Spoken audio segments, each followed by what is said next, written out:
नमस्कार। पूरे पूर्वांचल में अपने आप में एक मिसाल कायम करने वाला अस्पताल गौरव मल्टी स्पेशलिटी तीखमपुर बलिया में कायम है। समाचार विस्तार से।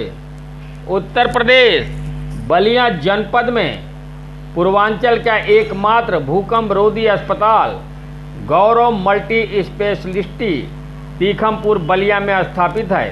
अपने आप में एक मिसाल है, जहां डॉक्टर दिन रात मेहनत करके ईमानदारी के साथ मरीजों का इलाज करते रहते हैं। गरीब मजलूम बेसहारा का इलाज निःशुल्क करते हैं। गौरव मल्टी स्पेशलिटी अस्पताल के वरिष्ठ डॉक्टर हृदय रोग विशेषज्ञ डॉक्टर डी राय ने पूरे कोरोना काल में अपनी जान की परवाह किए बगैर मरीजों का इलाज करते रहे। आज भी मरीज उनके यहाँ रोते आते हैं और हंसते हुए जाते हैं। ओपीडी में खचाखच भरे हुए मरीजों के बारे में जब मीडिया कर्मी ने डॉक्टर डी राय से पूछा तो उन्होंने अल जजीरा को कहा कि इनमें खासकर आयुष्मान के मरीज हैं जो निःशुल्क इलाज होता है। जब कोरोना की तीसरी लहर के बारे में अल जजीरा के ब्यूरो चीफ ने पूछा तो उन्होंने कहा कि यह वायरस बहुत खतरनाक है, लेकिन अभी हमारे उत्तर प्रदेश में नहीं है, लेकिन इससे सतर्क रहना बहुत ज़रूरी है। खासकर बच्चों को इस वायरस से बचाना है। मरीजों को इलाज करते हुए डॉक्टर डी राय मरीजों को सलाह देते हुए और इलाज करते हुए देखे गए। वहीं डॉक्टर डी राय हृदय रोग विशेषज्ञ ने कहा कि सर, आज मैं एक आपसे सवाल पूछता हूं कि आज देश से कोरोना की स्थिति नॉर्मल होती जा रही है, लेकिन आज तीसरा लहर जो सामने आ रहा है, जिसमें आज भी लोगों में दहशत है, यह वायरस किस तरह का है और उसे कैसे बचा जा सकता है? कोरोना की हम लोगों ने पहली दूसरी लहर देखा और ये तीसरी लहर जो है कोरोना की जो डेल्टा वेरिएंट की वजह से आने की उम्मीद है।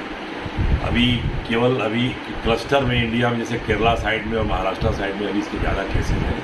हमारे यूपी में बहुत केस कम है, मैंने लेस देन 50 से भी कम है। इसमें इस डेल्टा वेरिएंट में प्रॉब्लम ये है कि बहुत तेज़ फैलता है, इसकी इन्फेक्टिविटी रेट बहुत ज़्यादा है, लेकिन ये उतना डेंजरस नहीं जितना कि दूसरी लहर का था कोरोना वायरस। तो ज़्यादा लोग बीमार तो पड़ेंगे, लेकिन इसमें डेथ कम होगा, इसलिए डरने की बात नहीं है। और इससे बचने का एक ही उपाय है कि टीका का दोनों डोज जैसे भी हो आप लगवा लें। टीका का डोज ही आपको बचाएगा। और वैक्सीन कोई भी हो, कोवैक्सीन हो या कोविशील्ड हो, सब वैक्सीन का मोर देन 90% जो है कवर है। इसलिए और वैक्सीन किसी भी हालत में ली जा सकती है, चाहे गर्भवती महिला हो या जिसका उम्र 18 साल से ज़्यादा हो, कोई भी बीमारी हो। इसलिए वैक्सीन जो है ही इसका इलाज है। दूसरी बात जो है तीसरी लहर को बचाना बहुत ज़रूरी है, क्योंकि दो लहरों में जो 2 साल में सेटबैक हुआ है हर क्षेत्र में, शिक्षा क्षेत्र में, स्वास्थ्य क्षेत्र में, वो फिर देश आगे बर्दाश्त नहीं कर पाएगा। और सबसे बड़ी बात है कि हम लोग दूसरे की बात मानते नहीं। कहा जाए कि दूरी बना के रहिए, हाथ धोइए बार बार, मास्क लगा के भीड़ में जाइए, लेकिन इस चीज़ का लोग पालन करने में अपनी बेइज्जती महसूस कर रहे हैं। और ऐसे लोग जिन्हें शुगर है, ब्लड प्रेशर है या जो कि अक्सर बीमार रहते हैं, उन्हें तो ये ज़रूर पालन करना चाहिए। और शादी ब्याह का समारोह हो, कोई भी फंक्शन हो, कोशिश करिए कि वो आपके बिना गए काम हो जाए। जाते हैं तो दूर रहिए। और अभी बचना ज़रूरी है, कम से कम 1 साल तक हमें बचना है। अगर 1 साल तक हम अपना बचाव कर ले गए तो आपको आगे ये कोरोना एक छोटी सी बीमारी बन के रह जाएगा। जाना तो कोरोना को नहीं है, तो ये आपको मान के चलना है कि इसी के साथ रहना है आपको। और इसके लिए इम्यूनिटी बढ़ाना बहुत ज़रूरी है। जो आपके एक नशा की आदत है उसे टोटली छोड़ दीजिए। इसी प्रकार का नशा हो, सुर्ती खाना भी इसके लिए घातक है।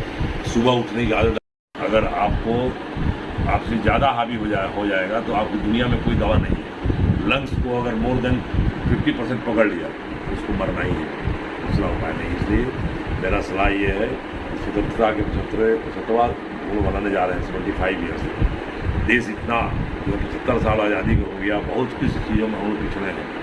ये हिंदुस्तान के लोग ही ऐसे हैं जो कि इतनी बड़ी महामारी को झेले हैं। नुकसान तो बहुत हुआ है, जिसका हुआ है उसको मालूम है, लेकिन फिर भी जो है अन्य देशों की तुलना में नुकसान हम लोगों का कम है, और नुकसान हम लोगों का कम होना और ज़रूरी है, क्योंकि हमारे पास संसाधन की कमी है, न ऑक्सीजन है, न बेड है, अच्छे अस्पताल नहीं है। तो जब महामारी आती है तो हम देखें यहाँ पर कि मरीज़ को कोई देखने वाला नहीं मिलता है, और मरीज़ जो है अपने भाग्य पर इम्यूनिटी तगड़ा है तो जी जाता है। तो हमारे पास क्या उपाय है? टीका लेना इम्यूनिटी बढ़ाने के लिए, शरीर को स्वस्थ रखना, नशा नहीं करना, पॉजिटिव सोचना। अगर आजकल एक और डिप्रेशन के मरीज बहुत बढ़ रहे हैं, जिसको कोरोना हो गया या होने वाला है, तो करीब 20% डिप्रेशन का इजाफा हुआ है मरीजों में। तो डिप्रेशन का मूल कारण यही है कि एक डर बना हुआ है, दहशत बनी हुई है। वो दहशत डर को निकालिए, अपने काम में लगिए और अपने को बचाइए, समाज को बचाइए, मास्क लगा के निकलिए, दूरी बना के रहिए, हमेशा सफाई से रहिए और टीका जरूर लगवाइए। अगर कोई दिक्कत हो तो आप उनसे संपर्क करें, तो किसी प्रकार की समस्या का समाधान देंगे। और अब तो ऑक्सीजन की कमी दूर हो गई है, लेकिन जब ऐसा है कि अब ऑक्सीजन का काम ही नहीं है, अब तो सब प्लांट पे काम हो जा रहा है। लेकिन अब चल रहा है सिस्टम, जब ऑक्सीजन की जरूरत थी तो था ही नहीं, अब ऑक्सीजन हो गया तो अब ऑक्सीजन लेने वाले नहीं है। खच मरीज भरे हुए हैं, इसमें कितने आयुष्मान के हैं और कितने इस तरह से जो है और किस तरह के मरीज आए हुए हैं आपके यहाँ? देखिए, आयुष्मान की करीब 50% मरीज हैं, और निकट भविष्य में हम लोग अपना हॉस्पिटल ECHS के द्वारा भी पैनल हो रहा है। और मिलिट्री के जितने रिटायर्ड लोग हैं, बलिया में 30,000 मिलिट्री के रिटायर्ड लोग हैं, उनके सारे लोगों परिवार का ट्रीटमेंट हमारे कार्ड से होगा। ये भी एक अच्छी बात है अस्पताल के लिए। और मेरा अस्पताल NABH सर्टिफाइड है। NABH सर्टिफाइड हॉस्पिटल पूरे पूर्वांचल में एक बलिया में ही है, और जितने प्रकार की सुविधाएं और स्टैंडर्ड हम मेंटेन कर सकते हैं मेंटेन कर रहे हैं। 24 घंटा सेवा देते हैं। बाकी जो भी मरीज आते हैं, जो आयुष्मान के हो या किसी में, उसको पूरे तन्मयता के साथ और उसको 100% रिलीफ देने की प्रयास किए जाते हैं। और रोग की गंभीरता पर इलाज निर्भर करता है, और उसके बाद साधन होना चाहिए। तो हमेशा हम लोग पास स्टाफ, ऑक्सीजन की उपलब्धता, दवाई की उपलब्धता, और सबसे बड़ा कि मैं 24 घंटा एकदम तत्पर रहता हूँ, किसी समय कोई आए उसकी सेवा की जा सकती है। हृदय रोग क्या है? हृदय का रोग जो है ये कई प्रकार के होते हैं। बचपन का रोग अलग होता है, जिसमें कि हार्ट का बाल्व खराब होता है। उम्र ज़्यादा हुई 40 के बाद आप ब्लड प्रेशर, शुगर के मरीज हैं, तो हार्ट की जो नली होती है वो जाम हो जाती है, वो बंद हो जाती है। पूरा बंद होने पर हार्ट अटैक हो जाता है। आधा बंद होगा तो चलेंगे तो सीना में दर्द करे होगा, नहीं चलेंगे तो दर्द नहीं करेगा। और तीसरा एक होता है हार्ट फेल्योर।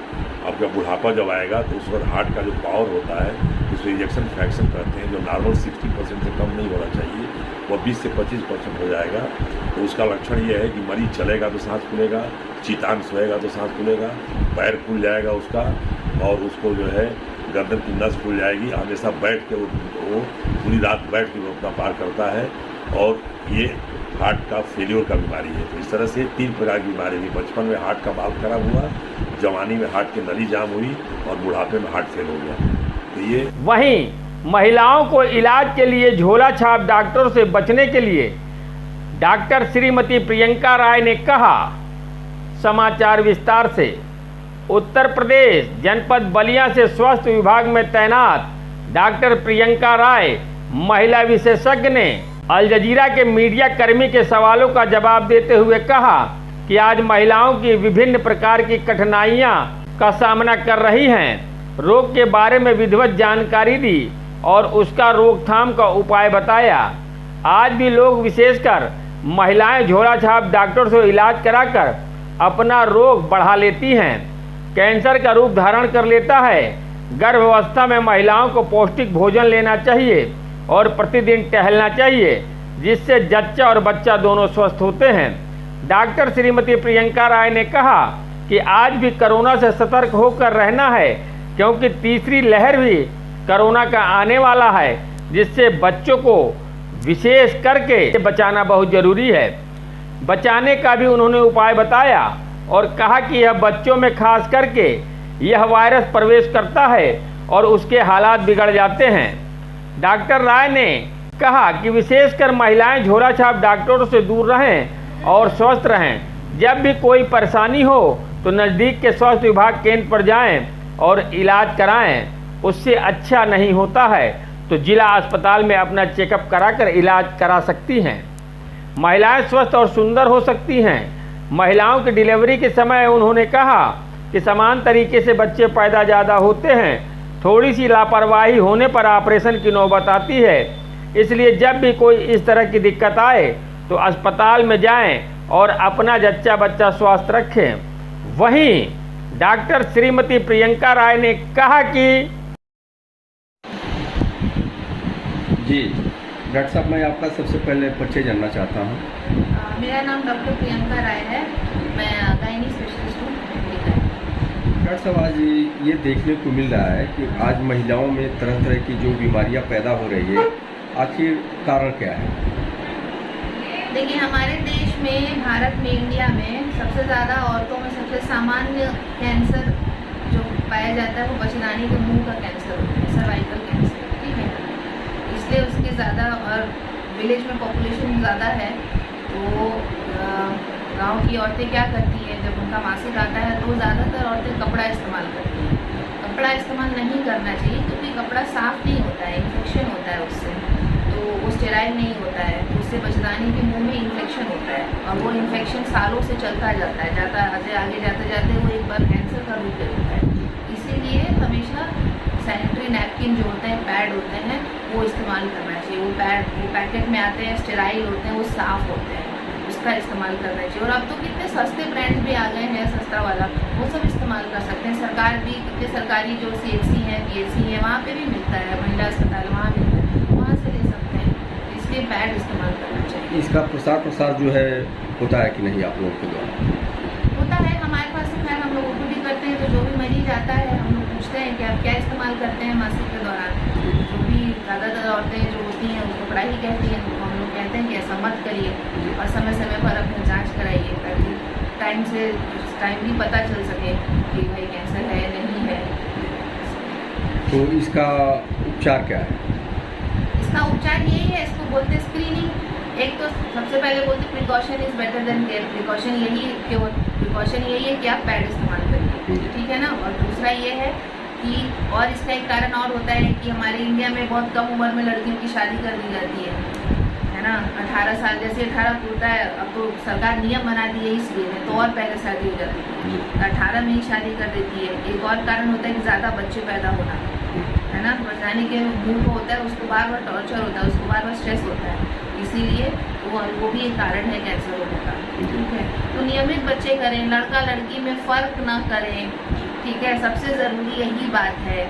ज़्यादा बच्चे इसीलिए होते हैं कि लोग लड़का लड़की में फ़र्क करते हैं, उनको लड़का चाहिए, लड़का चाहिए, ठीक है। दो भी हो, दो करिए, उसको फिर हटाइए, बंद कराइए। सरकारी में ये नसबंदी होती है, सरकार प्रोत्साहन के लिए पैसा भी देती है, इसलिए महिलाओं को, घर वालों को, कि भाई हम पैसा दे रहे हैं इसलिए भी आप नसबंदी कराइए। तो दूरबीन वाली नसबंदी होती है, उसमें कोई ज़्यादा झंझट नहीं है। आप सुबह आइए और अपना कुछ एक दो जांच होता है, वो सरकारी अस्पताल में ही हो जाता है, वहाँ जांच करा लीजिए।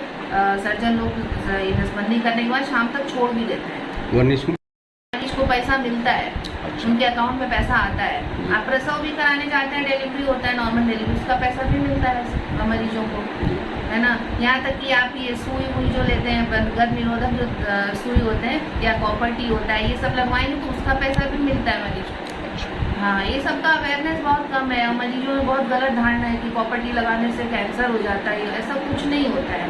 आपके मन में कोई भी क्वेश्चन है, कोई भी सवाल है, हर सरकारी अस्पताल में एक लेडी डॉक्टर तो रहती है, आप उनसे जाके पूछिए, किसी झोला छाप के मत जाइए, है ना। कुछ समझ में ना आए, सरकारी अस्पताल जाइए, ठीक है ना। कुछ समझ में ना आए तो वहाँ जाइए, वहाँ से आपको प्रॉपर गाइडेंस मिलेगा कि मेरे को किस विभाग का रोग है, मेरे को कहाँ जाना है।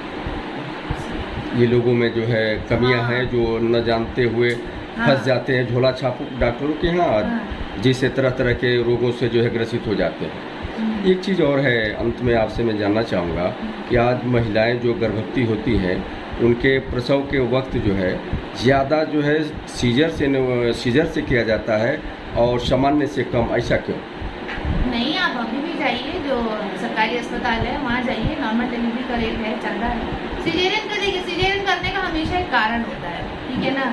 और हमारे पास जितने मरीज आते हैं जिनका मान लीजिए दूसरा तीसरा बच्चा, पहले बच्चे सिजेरियन से हुए हैं, तो तो हम उनसे पूछते हैं कि आपका सबसे पहला बच्चा सिजेरियन से क्यों हुआ, तो सिजेरियन का हमेशा एक कारण होता है, कारण उनको पता होना चाहिए, बिना कारण का सीजर नहीं होता है, ठीक है ना। तो आपका पूरा अधिकार बनता है कि आप अपने डॉक्टर से खुल के समझ के पूछें कि डॉक्टर साहब नॉर्मल क्यों नहीं हो रहा है, सीजर क्यों करना ज़रूरी है, उसका कारण समझिए, है ना। अगर कारण उसका कारण अगर वैलिड है, डॉक्टर भी सोच समझ कर ही ज़्यादातर बच्चे के हित के लिए सीजर किया जाता है, इसलिए सीजर होता है। हमारे महिला अस्पताल में जाइए, सीजरियन रेट कम है, उतना नहीं है। जितने भी गवर्नमेंट सेटिंग्स हैं वहाँ पर जाइए, नॉर्मल डिलीवरी रेट ज़्यादा है compare to caesarean rate. Doctor साहब, एक और चीज़ है, आज कोरोना वायरस से जो है पूरा देश, पूरा विश्व जो है परेशान की स्थिति में चल रहा है, जो अब वो धीरे धीरे नॉर्मल में होता जा रहा है, लेकिन एक फिर जो है तीसरी लहर जो आ रही है, जो बच्चों पे अटैक कर रहा है, ये किस तरह का वायरस है? ये अब देखिए, ये जो कोरोना वायरस है वो वायरस है, वायरस का नेचर होता है, वो अपने आप को म्यूटेशन में मतलब म्यूटेट करता है, वो हर बार अलग तरीके से आता है, ठीक है ना। आप कोरोना का स्टार्टिंग से ट्रेंड देखिए, सबसे पहले जब फर्स्ट वेव आई थी तो उसमें ये ज़्यादातर सीनियर सिटीजन को ज़्यादा अफेक्ट कर रहा है ना। उसके बाद जब सेकेंड वेव आई है तो सीनियर सिटीजन से नीचे आके मिडिल एज ग्रुप को ज़्यादा पकड़ रहा था, ठीक है। अब मिडिल एज के बाद क्या बता, बच्चे थर्ड इसीलिए थर्ड वेव में एक्सपेक्ट किया जा रहा है, उम्मीद कर रहे हैं कि बच्चों को ज़्यादा होगा, है ना। और ये वेरिएंट है delta variant, delta plus variant के हैं, उसके लिए तो वही कर सकते हैं। अब हमारे हाथ में तो प्रिकॉशन ही है, मास्क लगाइए, दूरी बना के रखिए, सैनिटाइजर का यूज़ करिए, जहाँ ज़रूरी नहीं हो वहाँ पे बच्चों को लेके मत जाइए ज़बरदस्ती, घर पर रखिए, हाथ धोइए जब भी घर जा रहे हैं, तो कपड़ा बदलिए, साफ़ सुथरा रहिए, नहीं कर सकते हैं। इस तरह के रोग बलिया में मिले हैं कि नहीं? बच्चों का तो अभी तक नहीं आया है, लेकिन हमको लगता है हर CHC पे बच्चों को कोरोना के चलते जो प्रोफाइलैक्टिक दवाइयाँ होती हैं उसका वितरण किया जा रहा है, बांटा जा रहा है। और कुछ कहेंगे हो रहा है, इस पे कुछ कहेंगे आप? तो यही कहेंगे कि लोग ज़्यादा और क्या कहते हैं, अच्छा खाना खाइए, ज़्यादा पैकेज फूड है ये सब मत खाइए। सबसे ज़रूरी है अपने शरीर पे ध्यान दीजिए, अपने वेट पे ध्यान दीजिए, अपने वज़न को पकड़ के रखेंगे तो कोई बीमारी नहीं होगी आपको, इसीलिए। और क्या, सबसे वर्ल्ड पॉपुलेशन डे है आज, है ना, आज वर्ल्ड पॉपुलेशन डे है, तो मेरी तो जितने भी लोग स्पेशली जो गांव में रहते हैं उन गांव वालों से ये अपील है, आपको जो में फ़र्क मत करिए, आपको भगवान की लड़का लड़की हमारे हाथ में तो है नहीं, हमारे हाथ में होता तो भगवान सबको बराबर ही देते, एक लड़का एक लड़की का हिसाब में है, इसलिए जो सबके लिए बेस्ट है उसको देते हैं भगवान वो चीज़, उस चीज़ को मानिए, उसको रखिए। 2 लड़की है तो उसी पे अपनी सारी ताकत लगाइए, उसको पढ़ाइए लिखाइए, ठीक है। और लड़की भी किसी से कम नहीं होती है, हम भी किसी की लड़की हैं, यहाँ डॉक्टर बन के बैठे हैं, और जितने भी लेडी जो पेशेंट्स हैं उनको दिक्कत होती है तो वो लेडी डॉक्टर ही ढूंढती हैं, क्यों नहीं मेल डॉक्टर के। इसमें हम लोग प्रवेश कर गए हैं, इस पर आप जनता को क्या संदेश देना चाहते हैं? इस पे जनता को यही संदेश रहेगा कि थोड़ा जो भी सरकार जो भी नियम एवं जो भी लागू करती है, जो भी आपके लिए जो भी सुविधा है उसके पूरे जागरूक बनिए। आपके क्षेत्र में आशा लोग घूमती हैं, उनसे पूछिए, उनसे जागरूक बनिए, उनके अपने उसके फ़ायदे जानिए, उसका पूरा लाभ उठाइए, ठीक है। और किसी और ये झोला छाप लोगों के यहाँ मत जाइए, जो भी दिक्कत। ब्यूरो चीफ एजाज अहमद सिद्दीकी के साथ कैमरामैन मोहम्मद सरफराज, अल जजीरा न्यूज़ बलिया।